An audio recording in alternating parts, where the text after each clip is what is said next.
Chapter 6. Marcus went to the fountain and splashed cold water on his face. He didn't have much time. Soon the parade would reach the gladiator barracks, and Tata would be locked away. The barracks was like a prison, with high stone walls and a towering iron gate. Marcus had heard that the fighters were locked in their dark cells, their arms and legs shackled until it was time to fight. Once Tata was in the barracks, it would be too late. Somehow Marcus had to steal Tata away from the parade. But how? He searched his mind for ideas. Again, he thought of Odysseus.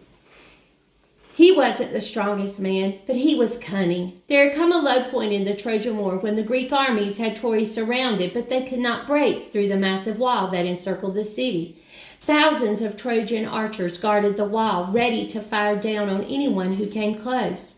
Some Greek generals were ready to give up on invading the city of Troy. Not Odysseus. He came up with the ingenious idea of building a giant wooden horse with a hollow belly. He and his best Greek soldiers hid inside the horse. They made the Trojans believe the wooden animal was an offering from the gods and tricked them into bringing it inside their walls. And then attack. In the dead of night, Odysseus and the hidden soldiers snuck out of the horse and opened the gates. The Greek soldiers smashed the Trojan army and conquered the city. Marcus searched around. All he saw was the laundry bag lying where he had dropped it. But wait! The idea flashed into Marcus's mind, and before he could talk himself out of it, he had ripped the sack open and was rummaging through Festus's clothes. He grabbed a toga, a robe woven from the finest wool and edged with purple ribbon.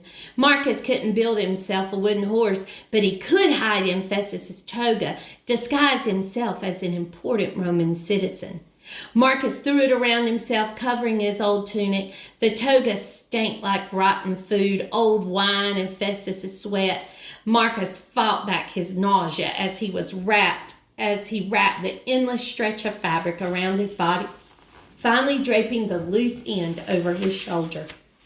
He straightened his shoulders. The toga dragged on the ground a bit, but it would do. Marcus spat into his hands and flattened his hair to his forehead, the style of a rich son of Rome. Now he just needed a weapon, something to scare the guards so he and Tata could escape. Once again, the answer was right in front of him on the sidewalk. The snake charmer. Somehow the old man was still dozing with the basket at his feet. Marcus crept up, kneeled, and snatched the basket. The old man was awake in a flash, hollering after him, "Stop him! Stop that thief!" Marcus darted through the crowd, one hand firmly on the lid of the basket. He was terrified that the lid would fly off, that the cobra would spring out and sink its fangs into Marcus's neck. He could feel the snake hissing ferociously, banging its body against the sides of the flimsy basket. Marcus's heart pounded, his legs wobbled, his mind swirled with fear. But somehow he kept himself moving until he caught up with the parade.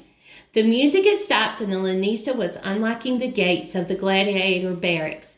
Marcus was almost out of time, and he would just have one chance.